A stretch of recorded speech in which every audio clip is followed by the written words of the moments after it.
Il vaut mieux être seul que mal accompagné. C'est probablement ce qu'a dû penser Max Verstappen après 2 saisons frustrantes passées aux côtés de Pierre Gasly et d'Alex Albon, qui n'ont pas été au niveau attendu par Christian Horner pour accompagner efficacement le pilote néerlandais dans sa quête d'un titre mondial. Alors Albon et Gasly sont des bons pilotes, et ce dernier notamment nous a largement prouvé ces 2 dernières saisons qu'il avait le talent pour viser plus haut qu'AlphaTauri. Les raisons des échecs d'Alex et Pierre chez Red Bull sont multiples. Mauvais timing, manque d'expérience, voiture difficile à piloter, trop de pression, mais au final, le résultat est le même.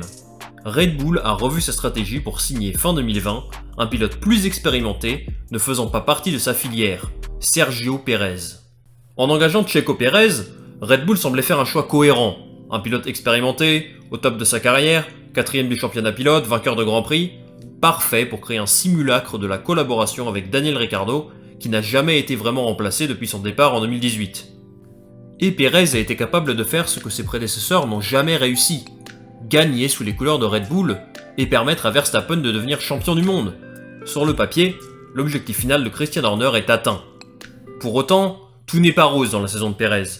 4ème derrière Bottas au championnat, à des années-lumière de Verstappen au classement, des sorties honteuses en Q1 et Q2, Pérez a quelques points noirs sur son CV cette année. Peut-on alors vraiment parler de saison réussie pour ce pilote confirmé, que certains voyaient, au début de la saison, opposer une plus forte résistance à Verstappen?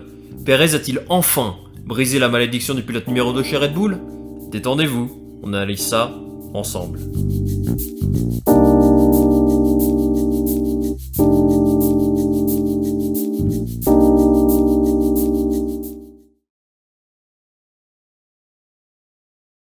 En commençant l'année, dès les tests d'avant-saison, un drôle de parfum circulait dans l'air chez Mercedes, le parfum de la concurrence de Red Bull. Alors nous avons été habitués ces dernières saisons à voir émerger un potentiel concurrent à Mercedes pour finalement s'effondrer ensuite, comme Ferrari en 2019. Mais le début de saison de Verstappen le confirme. La Red Bull est plus forte qu'avant, et capable de matcher les performances de la Mercedes. Mais comme ses prédécesseurs avant lui, Pérez a eu, d'entrée de jeu, du mal à tenir le rythme phénoménal de Max Verstappen.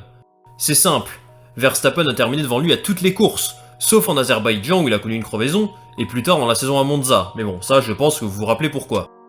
Le début de l'année a été particulièrement difficile pour Pérez. Bien qu'il ait battu son coéquipier en qualification lors de la 2ème course à Imola, Verstappen a marqué 105 points contre seulement 44 pour Pérez au cours des 5 premières courses de la saison. De son propre aveu, le pilote mexicain a eu du mal à s'adapter à la voiture. Après tout, Checo a passé la plus grande partie de sa carrière dans une voiture de Formule 1 qui n'avait rien à voir avec la machine de guerre ultra complexe qu'est la Red Bull. Mais voilà, en seulement 5 courses, le constat était là. Pour ceux qui en doutaient, Sergio Pérez serait le lieutenant de Max Verstappen cette année.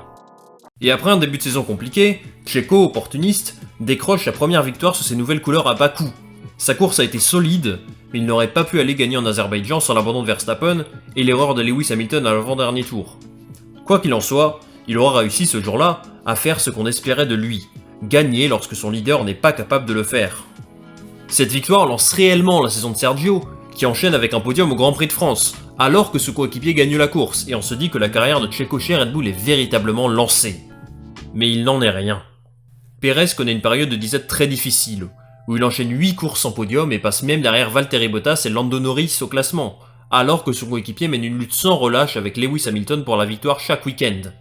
En fait, à 7 Grands Prix de la fin, Checo est à 120 points de son coéquipier, ne l'a jamais battu à la régulière en course, et ce qui fait mal, c'est la différence qu'il y a en qualification avec Max.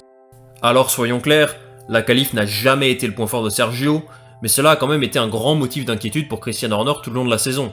Sur les 15 premiers Grands Prix, il ne s'est qualifié qu'à 6 reprises dans le top 4. C'est faible, si on prend en compte qu'il avait la 2ème voiture la plus rapide du plateau, voire la plus rapide. Pendant une grande partie de la saison, le Mexicain a passé ses courses à dépasser des voitures devant lesquelles il aurait dû se qualifier. Et de nombreuses contre-performances sont à noter, par exemple à Monza où il prend 2 pénalités qui le relèguent de la 3ème à la 5ème place, ou encore en course au sprint, à Silverstone, où il fait une mauvaise manœuvre qui le relègue à la 19ème place.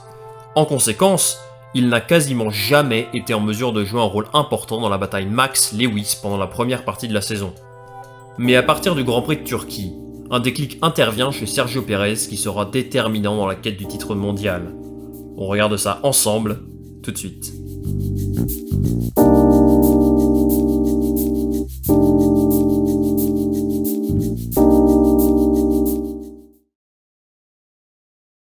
Le saviez-vous? Guadalajara, la ville de naissance de Sergio Pérez, est surnommée la Ciudad de las Rosas. Comprenez, la ville des roses.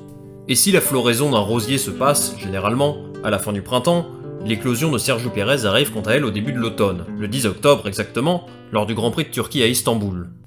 Enfin, c'est le mot employé par Pérez, de retour sur le podium en Turquie après une dizaine de 8 courses en podium, ce qui est une éternité quand on pilote une Red Bull. Alors Checo n'est toujours pas au niveau de Verstappen en qualif, mais à ce moment précis de la saison, Red Bull espère que ce podium tant attendu sera un élément déclencheur pour réaliser une meilleure fin de saison et battre Mercedes sur les deux championnats. Et le moins que l'on puisse dire, c'est que Sergio se présente dans de meilleures conditions dès la course suivante à Austin. Qualifié 3ème sur la grille, il termine à la même position, complètement lessivé et déshydraté, puisqu'il ne pouvait pas accéder à sa boisson pendant la course. La consécration de Sergio arrive sur cette terre, au Mexique, où il termine 3ème et devient le premier pilote mexicain de l'histoire à monter sur un podium sur son Grand Prix à la maison. Devant une foule en délire, Checo, qui était agent libre une année auparavant, était acclamé par un pays tout entier, qui voyait en la victoire de Max Verstappen la victoire de Sergio, et aussi la victoire de tout un peuple. Alors arrivent les 4 derniers Grands Prix de la saison, et la forme de Checo semble optimale pour accompagner Max dans sa quête de titre mondial. Seulement voilà, il ne faut jamais enterrer Mercedes et Lewis Hamilton, qui remportent successivement les Grands Prix du Brésil, du Qatar et d'Arabie Saoudite, pour finalement se retrouver à égalité de points avec Verstappen lors du dernier Grand Prix de la saison, à Abu Dhabi. Vous savez comment a terminé ce Grand Prix, et Sergio nous a offert l'une des actions défensives de l'année en se battant comme un lion pour conserver sa position devant Lewis Hamilton, et permettre à Verstappen de se rapprocher de son rival pour le titre. À la fin de la course, Max a déclaré que sans l'aide de son coéquipier, il n'aurait pas pu devenir champion du monde. Et je suis d'accord avec lui. Ce qu'il s'est passé dans le dernier tour du Grand Prix d'Abu Dhabi est sujet à nombreuses controverses, que l'on ne commentera pas aujourd'hui, mais la défense de Sergio Pérez pendant ce Grand Prix ne doit pas être sous-estimée. Au-delà du fait que l'intervention de Pérez fasse perdre à Hamilton près de 8 secondes, c'est l'impact sur la façon dont s'est déroulée la course qui est important. Si Hamilton n'avait pas perdu autant de temps derrière le Mexicain, il aurait certainement creusé l'écart sur Verstappen et bénéficié d'un pit-stop gratuit au tour 36 de la course, alors que la virtual safety car était déployée suite à l'accident d'Antonio Giovinazzi. Alors Pérez a réussi. Il a aidé jusqu'au bout son coéquipier à devenir champion du monde. L'année de Checo n'a pas été facile, mais sa deuxième partie de saison est bien meilleure, et cette action sur Hamilton a finalement montré toutes les qualités de ce pilote et pourquoi Red Bull a fait le choix de le recruter. Pourtant, à l'issue du Grand Prix, Checo a déclaré qu'il termine la saison 2021 à une place qu'il ne souhaitait pas être, celle d'un second couteau, présent pour aider Verstappen. Alors vient l'heure du bilan. La saison de Checo Pérez peut-elle être considérée comme une réussite? On analyse ça ensemble, tout de suite.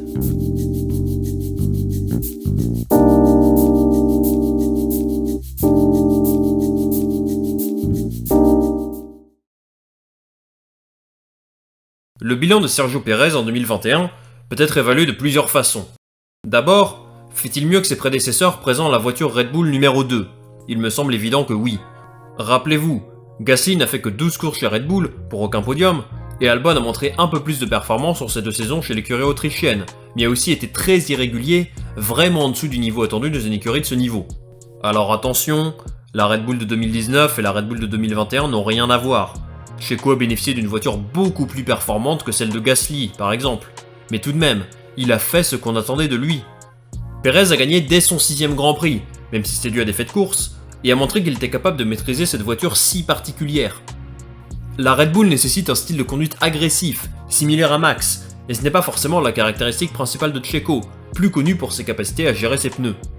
Pérez a connu des difficultés toute la saison, mais il a réussi à maîtriser la voiture et à être présent pour Verstappen lorsqu'il en avait le plus besoin. Christian Horner et Helmut Marko sont d'ailleurs d'accord, Checo a été le bon choix. En ce sens, je considère qu'il a réussi sa saison. Mais il y a quelques points négatifs à souligner. Il faut déjà comparer ses performances avec celles de Verstappen.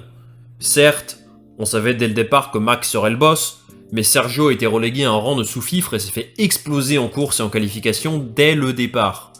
C'était sa première saison avec Red Bull, c'est sûr, mais il a connu un énorme trou d'air en milieu de saison où il a semblé très très loin du niveau du néerlandais.